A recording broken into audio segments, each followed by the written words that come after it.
afternoon, everybody. Good to see all of you. Thanks for coming today, as always. We're going to start with some scheduling announcements. This evening, President Trump will deliver remarks at Union Station for a political dinner. Tomorrow morning, the president will host the second cabinet meeting of the year and the 11th cabinet meeting of his second term. And later tomorrow afternoon, the president will host a Greek Independence Day celebration in the East Room.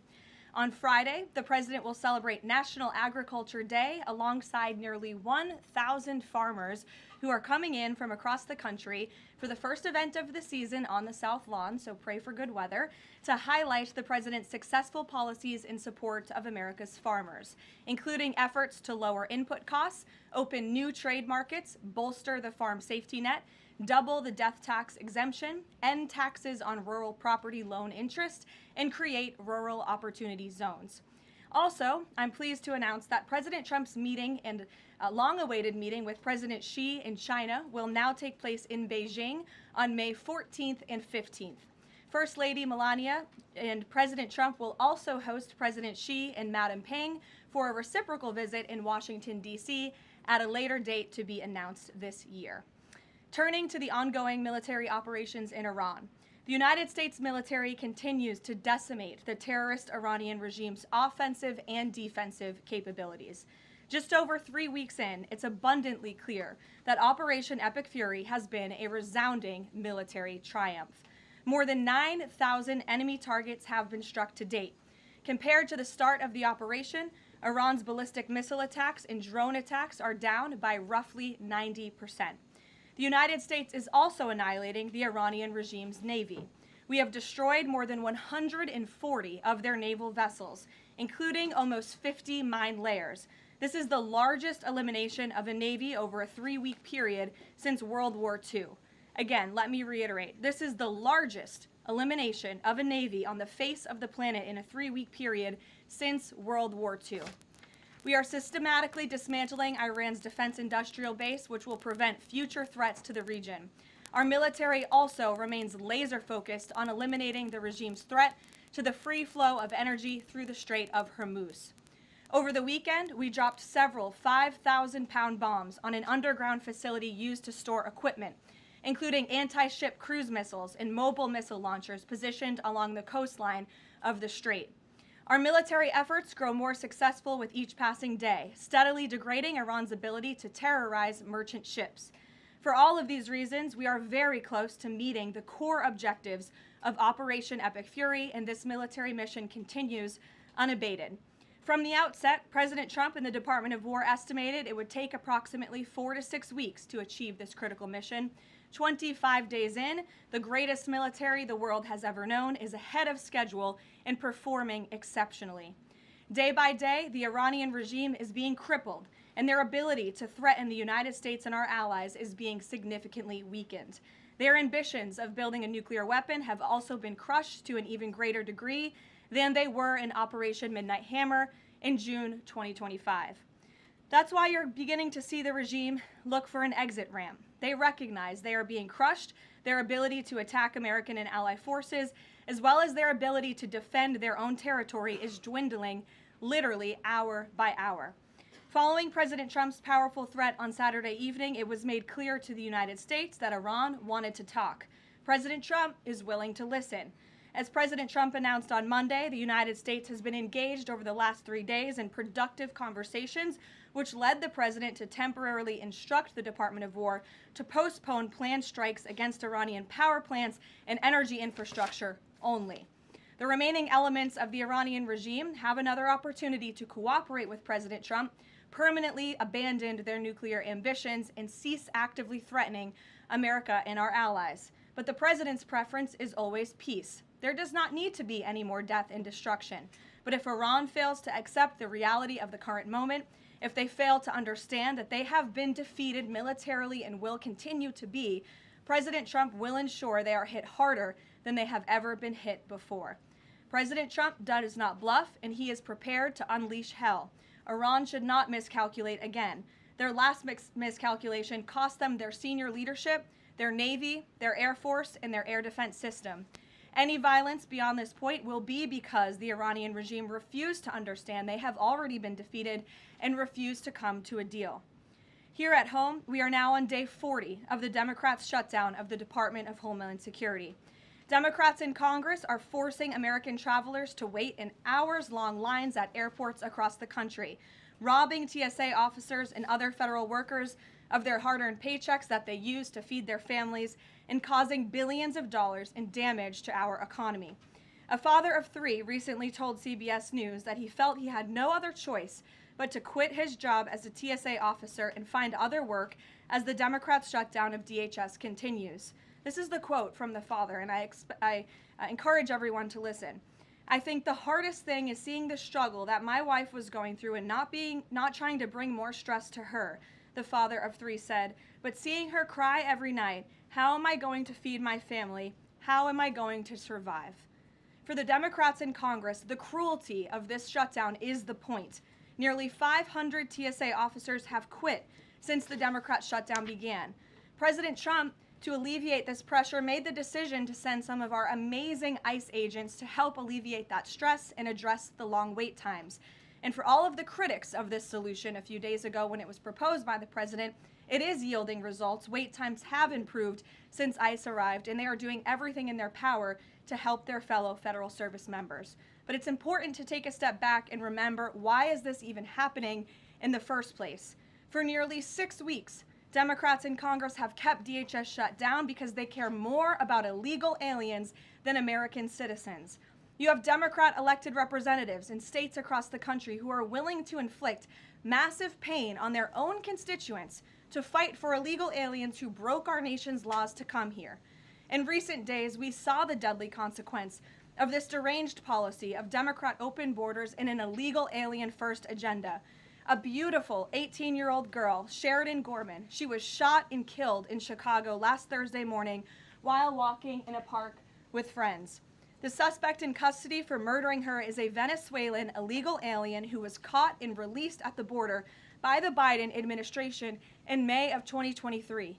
Why would the Biden administration catch and release a Venezuelan illegal alien? That is not happening anymore under this president. But there are still tens of thousands, if not millions, of these illegal aliens in our country who seek to do harm to innocent Americans, like this beautiful young woman whose family will now never be the same because of her death. To make matters even worse, this monster was also released from local custody again after a shoplifting arrest, where? In the sanctuary city of Chicago in June of 2023. Again, another innocent American citizen had her life stolen from her because Democrats embrace reckless open border policies and reckless sanctuary city policies, which put criminals back into American communities. How many more Americans have to die before the Democrats end this madness? President Trump's position is very clear. He wants the federal government opened, he wants the Department of Homeland Security funded, and he wants the Democrat shutdown to end immediately. The president will also continue to call on Democrat leaders in sanctuary cities and states like J.B. Pritzker, where this young, beautiful girl was murdered, to cooperate with ICE and stop releasing illegal alien criminals into American neighborhoods. It is for the safety of every American citizen, including all of the people in this room. With that, I will take your questions, and here in our new media seat today, we have Gabe Fleischer. Thanks, Caroline. Thanks, Gabe, for being here. Thank you. I have 2 questions for you. First, if the war in Iran continues past this current round of peace talks, and with thousands of troops on their way to the Middle East, is there a point, either a number of ground troops or a number of days, at which the president will consider seeking authorization from Congress? Well, as you know right now, that formal authorization from Congress is not necessary because we're currently in major combat operations in Iran. The Department of War and the President, as I said, estimated about a 4 to 6 week timeline for the full completion of these military combat operations. We're again on day 25 today. And as a courtesy, nevertheless, the administration did notify Congress, the Gang of Eight, ahead of the launch of the operation 25 days ago. And we've also had our top national security officials go to Capitol Hill to brief lawmakers, again, out of courtesy and out of respect for them. So at this moment, it's unnecessary, but of course, the President and this administration will always abide by the law. Gabe.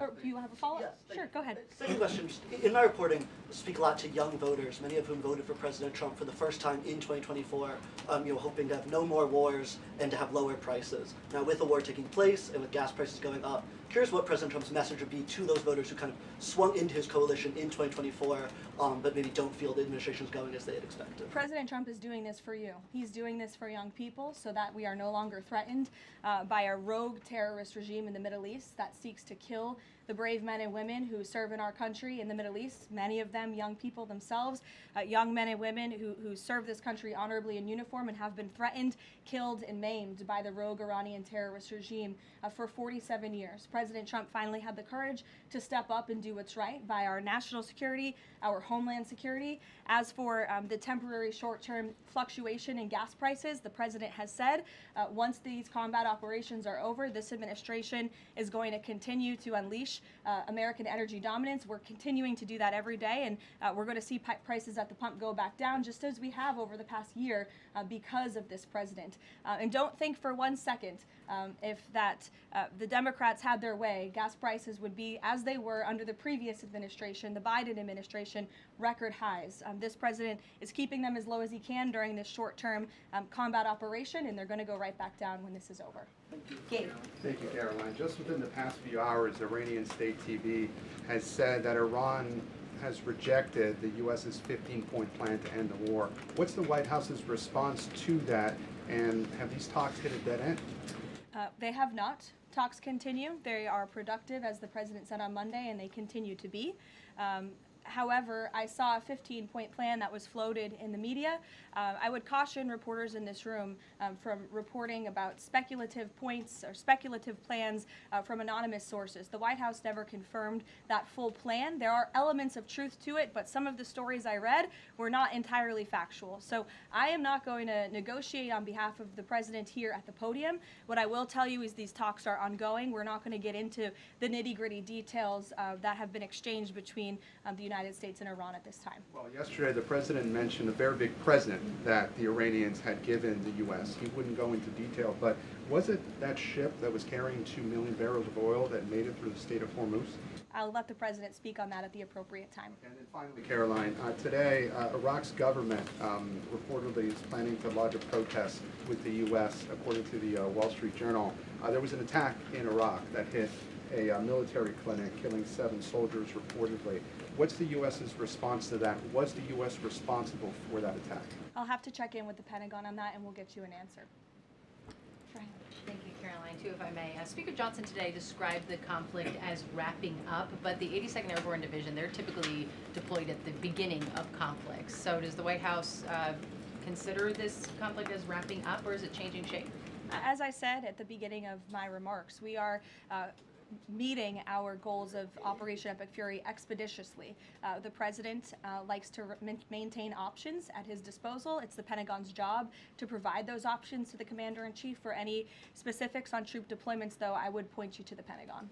And today, Philadelphia District Attorney Larry Krasner reiterated threats to potentially arrest ICE agents that were sent in to assist with these historically long TSA lines. He said, quote, "The president cannot pardon you." Has the president seen Krasner's comments? Does he have any response? The president cannot pardon you for what? He's talking to the ICE agents who are handing out water bottles and are helping people move through lines at airports. It's a disgraceful comment. The men and women of ICE are great people. I would encourage this lawmaker, whose name I don't know and don't care to know, to actually sit down and speak with the ICE agents who are on the ground doing this important work, not just in our nation's airports, but again, to remove violent, dangerous, illegal alien criminals from our country, to protect this individual and all of us in this room and Americans across the country from murderers, pedophiles, and rapists who have been allowed into our country by Democrat politicians. Mario, good to see you. Thank you, Caroline. Good to see you as well. Just given that the president postponed his original trip to China because of the war, should we infer that the war will be wound down and concluded by the time of that May 15th, 14th visit? Again, as I've said, we've always estimated approximately 4 to 6 weeks, so you could do the math on that, Mario, but we do look forward, I know the president looks forward to going to China on May 14th and 15th, and of course, as always, we'll provide additional logistical details details to all of you in the media for that trip, who I know look forward to coming with us as well. One follow-up. Was that a precondition? Did the two leaders speak about the conclusion of the war? Was that a precondition for them to have this rescheduled meeting? No, there was a discussion about the rescheduling of the meeting between the president and President Xi. President Xi understood that it's very important for the president to be here throughout these combat operations right now. He understood, obviously, the request to postpone and accepted it, which is why we have new dates on the books, and I'm happy to announce those to you today. Jennifer. In negotiations with Iran, are there still face-to-face talks planned perhaps in Pakistan? And who do you think would probably be going? Again, I've seen a lot of speculation and reporting about potential talks that could happen later this week. Nothing should be deemed official until it is announced formally by the White House. I would not get ahead of our skis on reporting about any talks this weekend until you hear directly from us. Does the president think that all of the allies will go along with whatever the U.S. concludes with these Iranians? Are you expecting that Israel and all the other allies will follow whatever agreement is made?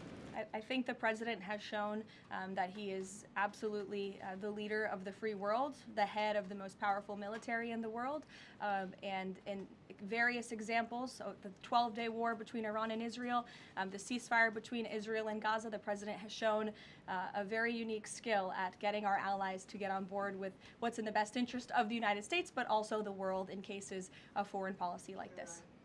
Ed. Yeah, thanks, Carolyn. So, is there a time frame as to when the first oil tanker can go through the Strait of Hormuz freely? It's a very good question, Ed. I don't have a specific timeline for you today, but it's obviously something the administration is working towards as quickly as we can. And with respect to oil, as you know, the administration has taken a number of actions to stabilize the markets. We directed the U.S. DFC to offer reasonably priced political risk insurance for takers through the strait.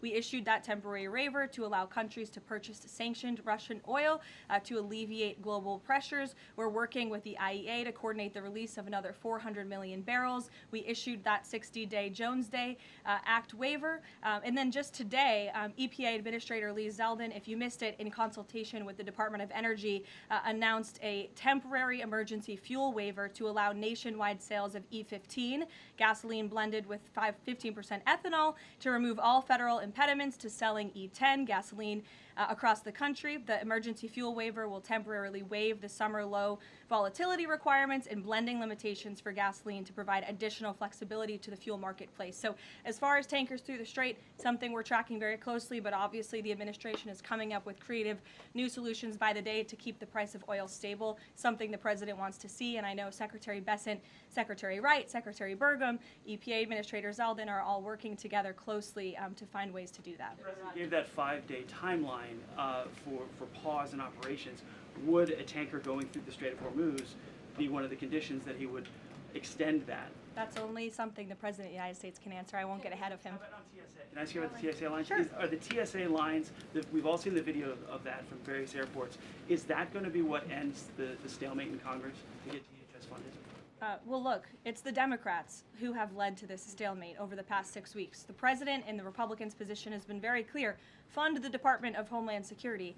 And we've attempted in good faith numerous times, both the president himself and lawmakers on the Republican side on Capitol Hill, to go to the Democrats with reasonable offers, with real solutions. They'll ask for something, we'll give them that concession, and then they say, oh wait, that's not enough, actually. So I think that's why I said earlier, the cruelty is the point. They want this chaos. They want to distract, I think, from the success of our military overseas right now, totally obliterating the Iranian regime. And it's very unfortunate because there's only, the only people that are suffering from this are the American people. And I hear that Democrats might be flying out of town tomorrow. How convenient and lovely of them that they get to go to the airport and that they'll get to go home to their families when you have families, TSA workers who are suffering.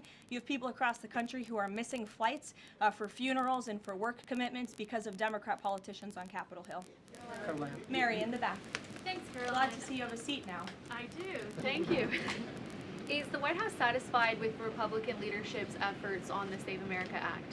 I think the president has made it very clear. He wants everyone on Capitol Hill to move as quickly as possible to get the Save America Act passed, and he wants to see that legislation on his desk as soon as Republicans and Democrats can move to pass it. But are there any lawmakers in Congress that the president is frustrated with on this matter and feels could be doing a better job? I think the president wants to see everybody on Capitol Hill move faster all the time. That he wants everyone in this town to work at Trump speed like we do here at the White House. We'll go to Karen. Two questions on Lebanon, if I can. Is the U.S. providing support at this point for Israel's ongoing offensive in Lebanon? And is the president concerned that right now there are more than 1 million people who've been displaced and potentially could be for a significant amount of time? That's not something I'm in a position to comment on for the first question. To the second question, of course, that's something that would concern the president.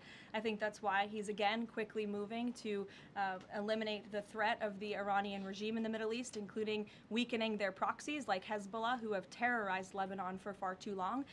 And I know that the president wants to see this, again, move as quickly as possible as we can over the course of the next couple of weeks here. Kristen. Caroline, questions on the Strait of Hormuz. If these negotiations are not successful, is the only option to reopen the strait in boots on the ground, given that all of our allies have essentially said that they are unable or unwilling to help? Look, that's a hypothetical question. It's a hypothetical question. It's also a decision that would have to be made by the commander-in-chief, and I'm not going to get ahead of him. And in addition to that, when it comes to the Vice President, J.D. Vance, what has changed that has made him more of an active participant in these negotiations with Iran?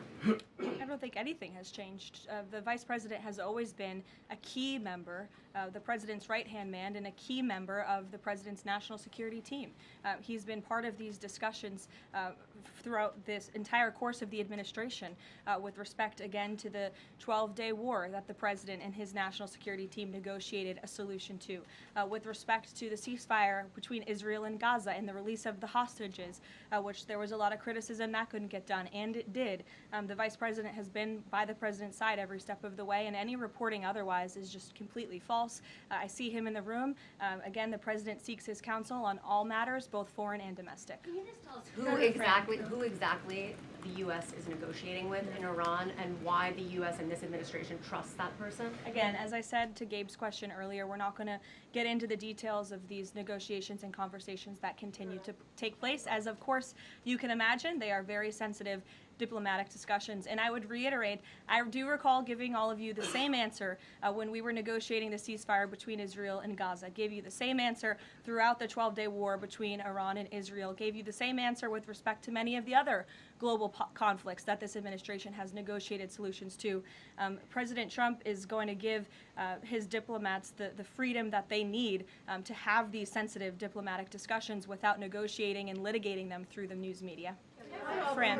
Caroline, just to follow up though, because you said that some of the information that's been out there about the 15-point plan is inaccurate. Can you say what is accurate with respect to ballistic missiles, the nuclear ambitions, and the Strait of Hormuz, which are things that the president has laid out that he wants to see a couple times in the past? Look, if you've heard it from the President of the United States, obviously it's true, as well as the objectives of Operation Epic Fury. We've said repeatedly, I've said them from this podium, the Pentagon has reiterated them. That's why we've taken military action to achieve them. So of course, those are goals that we want to see, but this full 15-point plan that's been floating around in many of your outlets, there's a lot of misinformation to that as well. And again, I would caution you from taking things from anonymous sources rather than verifying them directly with the White House. Christian. Thanks, Caroline. Two on Iran.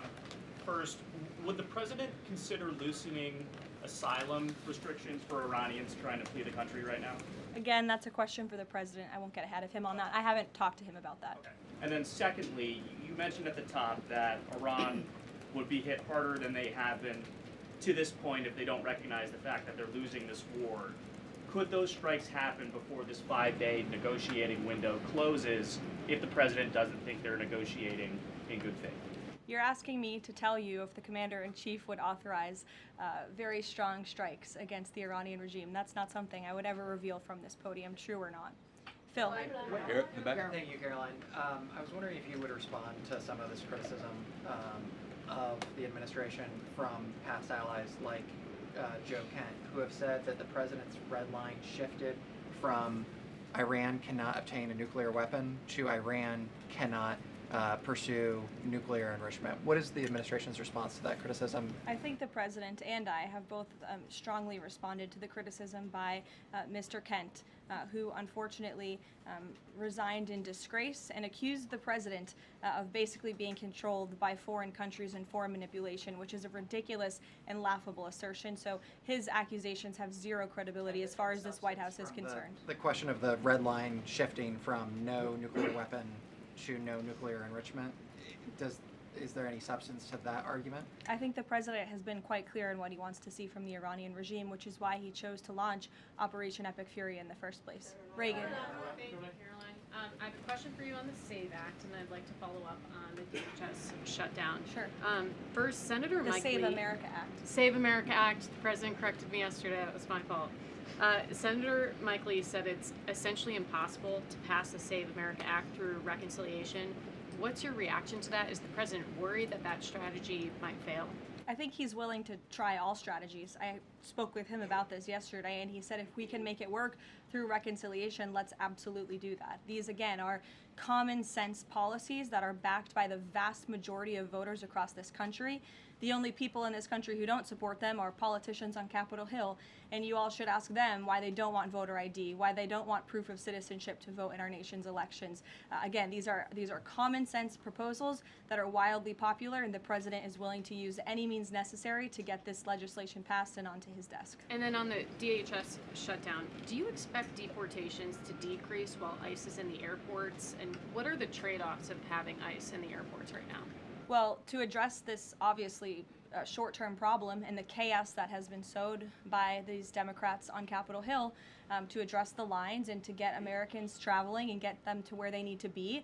So the president, I think this was a creative solution, again, that was criticized, but we have seen wait times decrease, not as much as we'd like. Hopefully they will continue to, but at major airports over the course of the last few days as ICE has been facilitating with travelers in these airports. Sure. Thank you, Caroline. On March 6th, the president said in an interview with Reuters that the U.S. should have a role in choosing Iran's next leadership. Now that we're almost 4 weeks into the operation, is that still the president's assessment of where it should go? As I've said repeatedly, I think the president obviously believes the United States wants to have someone in leadership position in the Iranian regime that will be much more favorable, that will be willing to work with the United States, that will no longer chant death to America. These would obviously be good common sense things for the United States and for our allies. I think that's what the president meant when he spoke with Reuters that day. Go ahead. The president yesterday said that he had achieved regime change in Iran because the regime has changed. In terms of... I mean, has it not? Well, the leadership... Their entire leadership has been killed, and nobody has really seen or legitimately heard from this alleged new leader. So wouldn't you say there's been a change in the regime? There has been a change in leadership. I mean, do you feel as though... There's been a change in the regime leadership, which is what the president said. So thank you for confirming he was right. I mean, do you feel as though you've achieved leadership level, or the personnel in place right now in Iran that you're satisfied with? I mean, have you... I think it's too soon to say. In terms of highly enriched uranium in Iran right now, is your expectation, I mean, the stated desire of the president has been to prevent nuclear weapons. Is your expectation that the end game here is that eventually Americans will be in possession of that uranium, or you'll somehow have some direct control over the highly enriched uranium that could be used to develop it? Again, this is a point of conversation that continues. I think you know the means in which the United States would have to take in order to achieve that goal, and that's a decision for the president to make. Brian, good to see you, Brian Glenn. Good to see you as well. Does the White House have a comment on a letter that was sent from Congressman Raskin to the DOJ alleging that the DOJ recklessly released damning information in regards to President Trump's documents? Yes, I saw that letter from Congressman Raskin this morning, who I would add has zero credibility, and this letter was clearly a cheap political stunt. What the congressman did here, Brian, and for everyone in the room who's hopefully not reporting on this as fact, is that he took untrue and salacious claims in a memo that was produced by Jack Smith, who has been completely discredited for his lawfare and his witch hunts against this president, and that information was unverified. It never even made it into the indictment because it was so unverified. And what happened to that indictment anyway? It was thrown out. And Jack Smith has been proven, again, to be a prosecutor on a witch hunt against President Trump. He tried to throw him in jail ahead of the 2024 election. The Biden Department of Justice was fully on board with this lawfare campaign. And in fact, this story that was concocted by Congressman Raskin was so ridiculous, I understand his communications team reached out to some outlets in this room who responsibly said, we're not going to write this because this is just too much. However, of course, MS Now did write that story this morning because they continue to be left-wing propaganda for the Democrat Party. But I think Jack Smith has been proven to be a liar and a fraud, and this is, again, a cheap political stunt from a Democrat on Capitol Hill who I think wants to get himself on cable television. Thank you all very much.